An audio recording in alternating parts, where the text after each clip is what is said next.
আসসালামু আলাইকুম, আশা করি সকলেই ভালো আছেন। আবার একটি নতুন ভিডিও নিয়ে আপনাদের মাঝে হাজির হয়েছি। এই ভিডিওতে আমি আপনাদেরকে দেখিয়ে দিব কিভাবে আপনারা ফুলফিল কমপ্লিট একটি মেলবেট অ্যাকাউন্ট ভেরিফাইড করবেন। তো ভিডিওটি ধৈর্য সহকারে দেখতে থাকুন। আশা করি আপনারা নিজেরাই বুঝে যাবেন কিভাবে একটি ফুলফিল কমপ্লিট একটি মেলবেট অ্যাকাউন্ট ভেরিফাইড করতে হয়। ভিডিওটি শুরু করার আগে ছোট্ট একটি রিকোয়েস্ট থাকবে, যদি আপনারা আমার চ্যানেলে নতুন হয়ে থাকেন তাহলে আমার চ্যানেলটি সাবস্ক্রাইব করে পাশে বেল আইকনটি অন করে দিবেন। যারা অলরেডি আমার চ্যানেলটি সাবস্ক্রাইব করে নিয়েছেন তাদেরকে অসংখ্য ধন্যবাদ। এই ভিডিওতে আমি আপনাদেরকে আরও কিছু ইম্পর্টেন্ট বিষয় নিয়ে আলোচনা করব। যে বিষয়টি হচ্ছে আপনারা বিকাশ রকেট নগদ দিয়ে এখন ডিপোজিট করা যাচ্ছে না, কেন যাচ্ছে না, কি কারণে যাচ্ছে না, সেই বিষয় নিয়ে আলোচনা করব আজকের এই ভিডিওতে। তো ভিডিওটি শুরু করা যাক। আমার এই ভিডিওর ডেসক্রিপশনে রেজিস্ট্রেশন লিঙ্কটি পেয়ে যাবেন, মেলবেট রেজিস্ট্রেশন লিঙ্কটি পেয়ে যাবেন। সেখানে ক্লিক করলে আপনাকে ঠিক ডাইরেক্ট এরকম অফিসিয়াল পেজে নিয়ে আসবে। এইখানে দেওয়া আছে দেখেন, by email, by phone number, one click, social network, এই চারটা অপশন আপনাকে এখানে দিয়েছে। এই চারটা অপশন থেকে আপনি যে কোনো একটি অপশন দিয়ে আপনি অ্যাকাউন্টটি ফুলফিল কমপ্লিট একটি মেলবেট অ্যাকাউন্ট ভেরিফাইড করতে পারবেন। তো আমি আপনাদেরকে আগের ভিডিওতে দেখিয়ে দিয়েছি কিভাবে আপনারা by email, by phone number থেকে কিভাবে আপনারা ফুলফিল কমপ্লিট একটি মেলবেট অ্যাকাউন্ট ভেরিফাইড করবেন। তো আরো খুব সহজে আপনারা কিভাবে একটি ফুলফিল কমপ্লিট একটি মেলবেট অ্যাকাউন্ট ভেরিফাইড করবেন, তো আশা করি এই ভিডিওতে আমি আপনাদেরকে দেখিয়ে দিব। তো সবচেয়ে সহজ হবে এই ওয়ান ক্লিক থেকে। হ্যাঁ, এই ওয়ান ক্লিকে আমরা কি করবো, এখানে ক্লিক করব। দেখেন, ওয়ান ক্লিকে ক্লিক করার পর তারপর আমরা কি করবো, এখানে যেই অপশনগুলি আমাদের সামনে ওপেন হবে, এখানে দেখা হচ্ছে সিলেক্ট কান্ট্রি। তো আমরা কি করবো, এখানে কান্ট্রিটা সিলেক্ট করে দিব। যেহেতু আমি বাংলাদেশি, তাই আমি কি করব, বাংলাদেশি এখানে সিলেক্ট করা থাকবে। আপনি যে কান্ট্রিতে থাকবেন সেই কান্ট্রিটা এইখানে ক্লিক করে আপনি সেই কান্ট্রিটা এখানে সিলেক্ট করে দিবেন, তাহলেই হবে। যেহেতু আমি বাংলাদেশ থেকে করতেছি, তাই আমার কি করবে, বাংলাদেশ সিলেক্ট করা থাকবে। তারপর আমরা যে কাজটি করবো, এখানে কি কারেন্সি, আমরা কিসের মাধ্যমে এখানে আর্নিং করব কিংবা ব্যাটিং করব। যদি আপনি টাকার মাধ্যমে এখানে ব্যাটিং করতে চান তাহলে এই বিডিটি টাকাটাই আপনি সিলেক্ট করে রাখবেন। আর যদি না আপনি ডলারের মাধ্যমে এখন ব্যাটিং করবেন, তো কি করবেন, এখানে ডলারটা সিলেক্ট করে দিবেন। এইখানে দেখেন ইউএসডি ডলার। যেহেতু এখন আমি আপনাদেরকে বলে দিচ্ছি, কাজের মাঝখানে হয়তো কিছু ইনফরমেশন আপনাদেরকে দিব। যেহেতু এখন বিকাশ রকেট নগদ দিয়ে ডিপোজিট করা যাচ্ছে না, সেক্ষেত্রে আমরা এখন কি করব, ডলারটা সিলেক্ট করে নিব। যেহেতু ইউএসডি ডলারটা সিলেক্ট করে নিব, দেন তারপর আপনি চেঞ্জ করে নিতে পারবেন, কোনো সমস্যা নাই। যদি আপনি ডলার দিয়ে আপনার কাছে সুবিধা না হয় তাহলে আপনি বিডিটি টাকাটা অপশনটা সিলেক্ট করে রাখতে পারেন। দেন তারপর আমরা যে কাজটি করব, এইখানে দেওয়া আছে, এইখানে আমরা যে কিসের মাধ্যমে এখানে আর্নিং করব কিংবা কিসের মাধ্যমে আমরা এখানে বেটিং করব। তো দেন আপনি এখানে কি করবেন, ক্লিক করবেন। এখানে ক্লিক করে দেখেন এখানে লেখা আছে 100% স্পোর্টস বোনাস আপ টু, এটাতে আমরা কি করব, সিলেক্ট করে দিব। এটাতে ক্লিক করে দেন আমরা যে কাজটি করব, দেন তারপর হচ্ছে এই কাজটি এখানে কি করবেন, এখানে অবশ্যই ইম্পর্টেন্ট একটা জিনিস। এই জিনিসটা হচ্ছে আপনাকে এখানে একটা প্রোমো কোড বসাইতে হবে। প্রোমো কোডটা পেয়ে যাবেন অবশ্যই আমার ডেসক্রিপশনে, প্রোমো কোডটা পেয়ে যাবেন। এই প্রোমো কোডটা বসালে আপনি কি কি সুবিধা পাবেন, এই প্রোমো কোডটা বসালে আপনি সুবিধা পাচ্ছেন, যেমন ফার্স্ট ডিপোজিট করলে আপনার মধ্যে একটি 100% বোনাস পেয়ে যাবেন। আপনি যেই পরিমাণ ডিপোজিট করবেন সেই পরিমাণ আপনাকে বোনাস দিবে। দেন আরো কিছু সুবিধা পাবেন, আপনি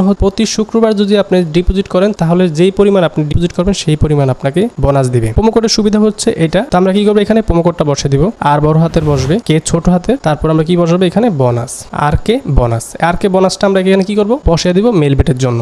আমাদেরকে এরকম একটি ব্যানার দিবে। এই ব্যানারটি আসার কারণ হচ্ছে আপনি মতিক এই প্রোমো কোডটি সঠিকভাবে বসিয়েছেন। এই ব্যানারটি আসলেই মনে করবেন আপনার প্রোমো কোডটি ঠিক আছে। এই প্রোমো কোডটি ঠিকঠাক মতো বসালেই আপনার মতিক বোনাসটি পেয়ে যাবেন, আপনার অ্যাকাউন্টটি মতিক বোনাসে রূপান্তরিত হবে। তো আমরা কি করবো, এখন এই ব্যানারটি কেটে দিব। এই ব্যানারটি কেটে দিয়ে দেন তারপর আমরা কি করব, নিচের দিকে আসবো। নিচের দিকে আসলে এখানে দেখেন টিক মার্ক আছে, তারপর আমরা কি করবো, এখানে এই টিক মার্কটা এখানে দিয়ে দিব। তারপর আমরা কি করবো, এখানে রেজিস্টারে ক্লিক করব। তো রেজিস্টারে ক্লিক করার আগে আপনি যে কারেন্সিটা অ্যাড করছেন সেই কারেন্সিটা দেখে নেবেন। তারপরে আপনি যে কোন কান্ট্রি থেকে অ্যাকাউন্টটা করতেছেন সেই কান্ট্রিটা দেখে নেবেন। তারপরে কিসের মাধ্যমে এখানে আর্নিং করবেন, যেমন আমি স্পোর্টসের মাধ্যমে আমি এখানে আর্নিং করবো, তো আমি এখানে এটা সিলেক্ট করে দিলাম। দেন তারপর আমরা কি করবো, এখানে রেজিস্টারে ক্লিক করব। রেজিস্টারে ক্লিক করার পর আপনাকে এরকম একটি ক্যাপচার দিবে, ক্যাপচারটি অবশ্যই পূরণ করে দিবেন। দেখেন এখানে যেটা লেখা আছে ক্যাপচারটি আমরা এখানে পূরণ করে দিব। এরকম চেঞ্জ হতে পারে, আপনারা এখানে পূরণ করে দিবেন। দিয়ে তারপরে এখানে কি করবেন, ভেরিফাইতে ক্লিক করে দিবেন। ভেরিফাইতে ক্লিক করার পরেই মধ্যে আমাদের অ্যাকাউন্টটি হয়ে গেছে। দেখেন আমাদের মধ্যে অ্যাকাউন্টটি হয়ে গেছে। আপনার এরকম একটি ব্যানার আসবে। দেখেন আমার মধ্যে এই ব্যানারটি আসলে আমাদের বোনাস অ্যাকাউন্ট, এটা হচ্ছে যে প্রোমো কোডটা আপনি ব্যবহার করছেন সেই প্রোমো কোডটার জন্য আপনার এই ব্যানারটা আসবে। দেন আপনার অ্যাকাউন্টটি মতিক বোনাসে পরিণত হবে। যখন আপনি ডিপোজিট করবেন তখন মতিক আপনার অ্যাকাউন্টটি পরিণত হবে, বোনাসে রূপান্তরিত হবে। তো আমরা কি করবো, এই ব্যানারটিও কেটে দিব। এই ব্যানারটিও কেটে দিয়ে তারপর আমরা কি করবো, এখান থেকে আমাদের অ্যাকাউন্ট নাম্বার, তারপর হচ্ছে পাসওয়ার্ড, এটা খুবই ইম্পর্টেন্ট, এটা অনেকেই রাখতে ভুলে যায়। তো আমরা কি করবো, এটা সেভ দিয়ে রাখবো। এটা সেভ দিয়ে রাখবো যাতে পরবর্তীতে আমরা যখন লগ ইন করবো তখন মতিক আমাদের এগুলো কাজে লাগবে। তো আমরা কি করবো, এটা খুবই গুরুত্বপূর্ণ বিষয়। এটা আমরা কি করবো, আমরা সেভ দিয়ে রাখবো। আমাদের যেখানে রাখতে মন চায় আমরা সেভ দিয়ে রাখবো। এটা এই আপনারা অ্যাকাউন্ট নাম্বার এবং পাসওয়ার্ডটা রাখতে পারবেন, ইমেলের মাধ্যমে রাখতে পারবেন এবং একটা ফাইল নামিয়ে নিতে পারবেন এবং একটা পিকচার এখান থেকে নামিয়ে নিতে পারবেন। তো আমি কি করবো, এখান থেকে একটা ফাইল নামিয়ে নিব। এই যে সেভ ডাটা টু ফাইল, এটাতে ক্লিক করলেই আপনার এখানে দেখেন অটোর মধ্যে একটা ফাইল নেমে গেছে। যদি আপনি চান এরকম এখানে এই যে সেভ এ পিকচার, এখানে ক্লিক করলে মধ্যে আপনার এরকম একটা পিকচার নেমে যাবে। তো আমরা কি করবো, এখন আমাদের মধ্যে অ্যাকাউন্ট খোলা হয়ে গেছে। এখন আমাদের যে পরবর্তী যে কাজটি করবো সেই কাজটি হচ্ছে অবশ্যই আমাদের ইম্পর্টেন্ট। তা না হলে আমরা মধ্যে এখান থেকে ডিপোজিট করতে পারবো কিন্তু আমরা এখান থেকে উইথড্র করতে পারবো না। তো সো অবশ্যই আমাদের সেই কাজটিও পূরণ করে দিব। সেই কাজটি পূরণ করার জন্য আমাদের যেতে হবে পার্সোনাল প্রোফাইল। এই পার্সোনাল প্রোফাইলে আমরা এখন যাব। আমি একটা এক্সট্রা ট্যাপ নিয়ে নিলাম। আপনারা হয়তো ফোনটি থাকলে হয়তো এই অপশনটি পাবেন না। আপনারা এখানে মাই অ্যাকাউন্টে ক্লিক করে তারপরে পার্সোনাল প্রোফাইলে আপনারা যাবেন। তো পার্সোনাল প্রোফাইলে যাওয়ার পর এইখানে দেখেন, এইখানে আমাদের যে সিস্টেমগুলো এখানে দেওয়া আছে, আমরা এই যে আমাদের অ্যাকাউন্ট নাম্বার আর হচ্ছে কান্ট্রিটা আমার এখানে সিলেক্ট করা আছে। দেন তারপরে যে অপশনগুলো আছে এই অপশনগুলোর মধ্যে অবশ্যই আপনাকে বসাইতে হবে, তা না হলে মধ্যে আপনি উইথড্র এখান থেকে করতে পারবেন না। এখানে সবকিছু বসানোর জন্য অবশ্যই আপনাকে আপনার আইডি কার্ড অনুযায়ী এখানে সবকিছু বসাইতে হবে। আইডি কার্ড ছাড়া আপনারা ভিন্ন কিছু এখানে বসাবেন না। তো আইডি কার্ড অনুযায়ী যেহেতু আমি এখানে সবকিছু বসাবো, তাহলে এখানে দেখেন প্রথমেই আছে ইমেল, সুরনেম, তারপর ফার্স্ট নেম, এগুলো সবকিছু আপনি ডিটেলস সবকিছু আপনার এখানে আইডি কার্ড অনুযায়ী সবকিছু বসিয়ে দিবেন। আর ইমেলটা অবশ্যই আপনার ব্যক্তিগত ইমেল দিবেন, যেহেতু আপনার পরবর্তীতে ইমেলটা মধ্যে সবসময় আপনার কাজে লাগবে। তো অবশ্যই আপনাকে ব্যক্তিগত একটি ইমেল বসাবেন। তো আমি এখানে প্রথমেই বসিয়ে দিচ্ছি, আমি যে আইডি কার্ড দিয়ে করতেছি অ্যাকাউন্টটা, সেই আইডি কার্ডের নাম অনুযায়ী আমি এখানে সব কিছু বসিয়ে দিব। আপনারা আপনাদের আইডি কার্ড অনুযায়ী সব কিছু এখানে বসিয়ে দিবেন। তো আমি এখানে বসিয়ে দিচ্ছি, আমি এখানে যেই নামে করতেছি সেই নামটা এখানে বসিয়ে দিচ্ছি, এখানে বসিয়ে দিব। তো এখানে আইডি কার্ডে আছে যেখানে সুরনেমটা বসাবে এখানে গাজী, সুরনেমটা বসাবো গাজী, ফার্স্ট নেম বসাবো আমরা কি এখানে এমডি সোহেল। তো এখানে কি করলাম, সুরনেম বসিয়ে দিলাম গাজী আর ফার্স্ট নেম বসিয়ে দিলাম এমডি সোহেল। তারপরে আমরা যে এইখানে যে নামটি বসাবো, আমি যে নামটি এখানে বসাবো সেই নামটি আপনারা এইখানে বসিয়ে দিবেন। তো আমি এইখানে যে নামটা বসাইলাম এই নামটা আমি এইখানে বসিয়ে দিব। এই নামটা আমি এখানে বসিয়ে দিব, যেখানে এখানে বসিয়ে দিছি গাজী। যে নামটা আমি এখানে বসিয়েছি সেই নামটা এখানে বসিয়ে দিলাম। তারপরে আছে এখানে কি date of birth. Date of বার্থটা আমরা এখানে বসিয়ে দিব। ডেট অফ বার্থটা আমরা এখানে বসিয়ে দিব। প্রথমে মাসটা সিলেক্ট করব, মাসটা দেওয়ার পর তারপর সালটা সিলেক্ট করবেন, সালটা সিলেক্ট করার পর তারপর তারিখটা সিলেক্ট করে দিবেন। তারপর আছে এখানে প্লেস অফ বার্থ, আপনার জন্মস্থান, আপনি যেখানে জন্ম করছেন সেটা আপনি এখানে বসিয়ে দিবেন। এটা তো আমি যে এখানে আইডি কার্ডে দেওয়া আছে ঢাকা, তো আমি ঢাকা বসিয়ে দিচ্ছি। আপনি যে আইডি কার্ডে যেটা থাকবে আপনার জন্মস্থান সেটা আপনি এখানে বসিয়ে দিবেন। তারপর আছে এখানে কি ন্যাশনালিটি, এখানে আপনি বসিয়ে দিবেন বাংলাদেশ। তারপর কি আছে, আমরা এখানে ন্যাশনালিটি আমরা কি করলাম বাংলাদেশ বসিয়ে দিলাম। তারপর আছে এখানে কি ন্যাশনাল আইডেন্টি কার্ডের নাম্বারটা আমরা এখানে বসিয়ে দিব। আপনার আইডি কার্ডের নাম্বারটি এখানে বসিয়ে দিবেন, আপনার আইডি কার্ডের নাম্বারটি এখানে বসিয়ে দিবেন। তারপরে দেখেন national identity card issue date, আপনার আইডি কার্ডের পিছনে যে ইস্যু ডেটটা দেওয়া আছে সেই ইস্যু ডেটটা আপনারা এখানে বসিয়ে দিবেন। সেই ইস্যু ডেটটা আপনারা এখানে বসিয়ে দিবেন। তো আমি এখানে বসিয়ে দিচ্ছি, আইডি কার্ডের ইস্যু ডেটটা বসিয়ে দিচ্ছি এখানে। আপনারা আপনাদের আইডি কার্ডের পিছনে দেখবেন, আইডি কার্ডের পিছনে দেখবেন ইস্যু ডেটটা দেওয়া থাকে, সেই ইস্যু ডেটটা আপনারা এখানে বসিয়ে দিবেন। তারপরে তারিখটা বসিয়ে দিবেন। তারপর আছে এখানে কান্ট্রি, আপনি বাংলাদেশের বাংলাদেশি সিলেক্ট করা থাকবে, আপনি বাংলাদেশি রাখবেন। আপনি যে কান্ট্রিতে থাকবেন সেই কান্ট্রিটা এখানে সিলেক্ট করে দিবেন। তারপর হচ্ছে রিজনটা আপনি এখানে ক্লিক করে আপনি যেখানে থাকেন এখানে আছে জয়পুরহাট আর হচ্ছে বাংলাদেশ, এখানে জয়পুরহাট আর বাংলাদেশ দেওয়া আছে। তো যেহেতু আমি বাংলাদেশে আছি বাংলাদেশটাই সিলেক্ট করে দিব। তারপর হচ্ছে সিটিটা আপনি কোন ডিস্ট্রিক্টে থাকেন, এখানে দেওয়া আছে ঢাকা চিটাগাং। তো আমি যেহেতু ঢাকাতে তাই ঢাকা আমি সিলেক্ট করে রাখলাম। আপনি যে ডিস্ট্রিক্টে থাকবেন সেই ডিস্ট্রিক্টটা এখানে সিলেক্ট করে দিবেন। তারপর হচ্ছে অ্যাড্রেস, আপনার আইডি কার্ডের পিছনে দেখবেন অ্যাড্রেস দেওয়া আছে, সেই অ্যাড্রেসটা আপনি এখানে বসিয়ে দিবেন। আমি আমার আইডি কার্ডের পিছনের অ্যাড্রেসটা বসিয়ে দিচ্ছি, আপনাদের আইডি কার্ডের অ্যাড্রেসটা এখানে অ্যাড্রেস বসিয়ে দিবেন। এইখানে সবকিছু বসানোর পর আপনি সবকিছু ডিটেলস এখানে দেখে নেবেন, এখানে সবকিছু দেখে নেবেন, এইখানে সবকিছু আপনারা দেখে নেবেন সব ঠিকঠাক মতো আছে কিনা। যদি এখানে ভুল ত্রুটি থাকে তাহলে একটা সংশোধন করে তারপরে আপনারা এখানে কি করবেন, এইখানে ইমেলটা বসিয়ে দিবেন। আমি ইমেলটা বসাইনি, ইমেলটা বসিয়ে দিলাম। এখানে ইমেলটা বসিয়ে দিবেন, আপনার যে ইমেলটা আছে সেই ইমেলটা আপনি এখানে অবশ্যই ব্যক্তিগত একটি ইমেল বসাবেন, এখানে ইমেলটা বসিয়ে দিবেন। তারপরে এখানে সব কিছু চেক করে দিয়ে তারপর আমরা যে কাজটি করবো, এইখানে আমরা কিসের মাধ্যমে আর্নিং করব সেটা অবশ্যই আপনাকে সিলেক্ট করে দিতে হবে। আমি এখানে যেহেতু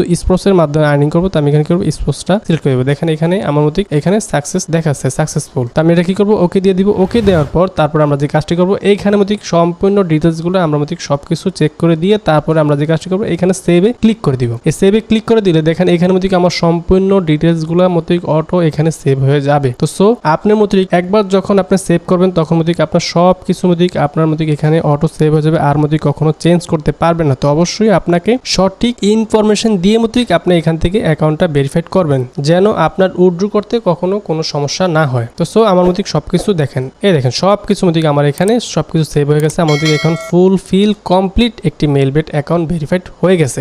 সো এখন মধ্যে আমাদের আর কোনো কাজ নেই। এখন আমরা ডিপোজিট এখান থেকে করলে দেখা যাচ্ছে ডিপোজিট করে এখানে আর্নিং করে আমরা এখান থেকে উইথড্র করতে পারবো কোনো সমস্যা ছাড়াই। সো এখন যে সমস্যাটা আমি আপনাদেরকে শেয়ার করব, এখন যে বিকাশ রকেট নগদ দিয়ে যে ডিপোজিট করা যাচ্ছে না, কেন যাচ্ছে না, কি কারণে যাচ্ছে না, এখন আমি আপনাদেরকে দেখিয়ে দিব কেন যাচ্ছে না। তো সো আমরা যে প্রথমে যাব এখানে যাব, কিংবা আপনি নতুন একটি ট্যাপ নিয়ে নিতে পারেন। এখানে নতুন একটি ট্যাপ নিয়ে নিব, আমরা নতুন একটি ট্যাপ নিয়ে নিব যাতে আমাদের সুবিধার্থে একটি নতুন একটি ট্যাপ নিয়ে নিব। আপনি যদি যেহেতু ফোন থেকে করবেন তাহলে এখানে কি করবেন, ডিপোজিটের উপরে ক্লিক করবেন। ডিপোজিটের উপরে ক্লিক করলে তারপরে আমরা দেখেন এখানে কি কি কারেন্সি আমরা পেয়েছি, যে কি কি কারেন্সি দিয়ে আমরা এখন ডিপোজিট করতে পারবো। দেখেন এখানে মধ্যে নগদ অপশনটা এখানে আছে, নগদ অপশনটা আছে কিন্তু বিকাশ রকেটটা নেই, বিকাশ রকেট নেই। এটার মধ্যে এখন যে সমস্যাটা ফেস করতেছেন যারা মধ্যে এই বিকাশ রকেট নগদ দিয়ে ডিপোজিট করতে চাচ্ছেন তারা মধ্যে এই অপশনগুলো ঠিকঠাক মতো পাচ্ছেন না। কেন পাচ্ছেন না আমি আপনাদেরকে বলে দিই। এখন যে আপডেটটা চলতেছে এটা হচ্ছে কোম্পানি টোটালি এখন বন্ধ রাখছে, কোম্পানির সুবিধার্থে এটা বন্ধ আছে টোটালি। তো আপনারা যে কাজটি করবেন এখানের মধ্যে বিকাশ রকেট নগদ এটার মধ্যে প্রায় সময় দেখবেন মাঝে মধ্যে এটা শো করবে, দেখবেন রকেট শো করবে কিংবা বিকাশ শো করবে কিংবা আপনার নগদ শো করবে। এটার মধ্যে যখন শো করে আপনার মধ্যে অনেকে দেখা গেছে নগদ শো করলে মধ্যে আমরা কি করি, ডিপোজিট করার ক্ষেত্রে আপনাকে অবশ্যই খুব সাবধানে ডিপোজিট করতে হবে। অনেকেই যে এই ভুলটি করে থাকে, অনেকেই এই ভুলটি করে থাকে। দেখেন এখানে নগদ অপশন দেওয়া আছে কিন্তু নগদ অপশন পেয়ে মধ্যে কি করে সেখানে ডিপোজিট করা শুরু করে দেয়। কিন্তু আপনাকে অবশ্যই বুঝতে হবে এখন কেন ডিপোজিটে এত মানুষ ভোগান্তি কেন ভুগতেছে কিংবা এই সমস্যাগুলো ফেস করতেছে, আপনার অবশ্যই বুঝতে হবে। কারণ আপনি আগে যে ডিপোজিট করছেন কিন্তু তখন মধ্যে এই বিকাশ রকেট নগদ অ্যাভেলেবেল ছিল, তখন মধ্যে আপনি দেখা গেছে আধা ঘন্টা কিংবা 1 ঘন্টার জন্য মধ্যে অপশন এগুলো বন্ধ থাকতো। কিন্তু এখন মধ্যে টোটালি দেখা গেছে 3-4 ঘন্টা, 5 ঘন্টা, 6 ঘন্টা এরকম অনেক সময় দেখা গেছে সারাদিনও অপশনগুলো পাচ্ছি না, কিংবা একটা কিংবা পাচ্ছি কিংবা 2টা পাচ্ছি কিন্তু সবগুলো একসাথে থাকে না। তো সো আপনার যে কাজটি করতে হবে আপনাকে অবশ্যই বুঝতে হবে দিন বিকাশ রকেট নগদ এখন অপশনটি না থাকার কারণ হচ্ছে কোম্পানি হয়তো কোনো কারণে এটা এখন টোটালি বন্ধ রাখছে। তো সো আপনাকে এটা কি করতে হবে, ওয়েট করতে হবে। আপনি যদি এখানে আর্নিং করতে চান তাহলে অবশ্যই আপনাকে ওয়েট করতে হবে, যখন এই অপশনগুলো অ্যাভেলেবল হবে তখন আপনি ডিপোজিট করতে পারবেন। আর যে ভুলটি করে থাকে সবাই যে ভুলটি করতেছে, যেমন এখন এখানে নগদ অপশনটা শো করতেছে, এই নগদ অপশনে আপনি কি করলেন, ক্যাশ আউট করলেন, আপনি ক্যাশ আউট করলেন কিংবা আমরা টাকা এখানে ডিপোজিট করার জন্য টাকা দিচ্ছেন। টাকা দেওয়ার পরে যখন আপনি ডিপোজিট অপশনে এসে আপনি যখন ডিপোজিটটা কনফার্ম করবেন, কনফার্ম করার জন্য আসেন তখন থেকে এই অপশনটি অটো চলে যায়। অনেকেই বলতেছে অপশনটি আর পাচ্ছি না, আমি ক্যাশ আউট করছি কিন্তু অপশনটি আমার ডিপোজিট কনফার্ম করতে গিয়ে দেখা গেছে সেই অপশনটি নগদ অপশনটি আর পাচ্ছি না। তো যারা এই সমস্যাগুলো ফেস করতেছেন তারা আমি আপনাদেরকে বলবো এখন টোটালি আপনারা টাকা দিয়ে ডিপোজিট করবেন না, টাকা দিয়ে এখন ডিপোজিট করবেন আপাতত আপনারা টাকা দিয়ে ডিপোজিট করাটা বন্ধ রাখেন। যখন এটা স্বাভাবিক হবে কিংবা সলভ হয়ে যাবে তখন আপনারা টাকা দিয়ে ডিপোজিট করেন, তাহলে আপনাদের কোনো রকম সমস্যা হবে না। আশা করি আপনারা বুঝে গেছেন আপনাদের এখন কি করা উচিত। যদি আপনারা এখন এই সাইটগুলোতে ব্যাটিং করতে চান তাহলে অবশ্যই আমি বলবো আপনারা অন্য কারেন্সি দিয়ে আপনারা এখানে ডিপোজিট করেন। যেমন আপনার ডলার আছে, যেটা আপনার সুবিধা হয়, যেটা আপনার জন্য বেস্ট হবে সেটা দিয়ে আপনি এখানে ডিপোজিট করেন যদি আপনি এখানে আর্নিং করতে চান। আর যদি আপনি যদি না আপনার টাকা দিয়ে আমরা ডিপোজিট করতে সবচেয়ে সুবিধা হয় তাহলে আপনি ওয়েট করেন, যতদিন পর্যন্ত স্বাভাবিক না হয় ততদিন পর্যন্ত আপনি ওয়েট করেন। দেখেন এটা স্বাভাবিক হলে আপনি ডিপোজিট করে এখানে আর্নিং করতে পারবেন। তো সো আপনাদের বোঝানোর কিছু আর নাই, আশা করি আপনারা বুঝে গেছেন। তো সো এটা করার পরে আমাদের যে কাজটি আছে আমাদের এখানে সবকিছু আপনাদেরকে বুঝিয়ে দিলাম ডিটেলস A to Z। একটা কাজ বাকি আছে, একটা কাজ বাকি আছে যে ইমেলটা আমি অ্যাড করছি সেই ইমেলে একটা ইমেল যাবে, সেই ইমেলটা আমরা ওপেন করে সেখানে আমরা দেখব কনফার্ম ইমেল কিংবা কনফার্ম রেজিস্ট্রেশন এরকম কিছু একটা লেখা থাকবে লাল বাটনের উপরে, সেই বাটনের উপরে ক্লিক করে আমাদের ইমেলটা ভেরিফাই করে নিব। এটা হচ্ছে যখন আপনি টাকা দিয়ে ডিপোজিট করবেন টাকাটা যখন আপনার আটকে যাবে কিংবা আপনার টাকাটা অ্যাকাউন্টে ঢুকতেছে না তখন মধ্যে আপনার ওদের সাথে ইমেলের মাধ্যমে আপনার কন্ট্যাক্ট করতে হবে। তো সো আপনার ইমেলটা ভেরিফাই করা থাকতে হবে, দেন সেক্ষেত্রে আপনি ওদের সাথে কন্ট্যাক্ট করতে পারবেন। যদি আপনার ইমেলটা ভেরিফাই না থাকে তাহলে মধ্যে আপনি ওদের সাথে যোগাযোগ কিংবা কন্ট্যাক্ট করতে পারবেন না। তো সো অবশ্যই আপনার ইমেলটা ভেরিফাই করে নেবেন। আশা করি আপনারা A to Z বুঝে গেছেন কিভাবে আপনার ফুলফিল কমপ্লিট একটি মেলবেট অ্যাকাউন্ট ভেরিফাই করবেন। আর আপনাদের ডিপোজিট এখন বর্তমানে কেন এই সমস্যাগুলো হচ্ছে আশা করি সেটাও আপনারা বুঝে গেছেন। তো সো আজকে এই পর্যন্তই, সবাই ভালো থাকবেন, সুস্থ থাকবেন, আল্লাহ হাফেজ।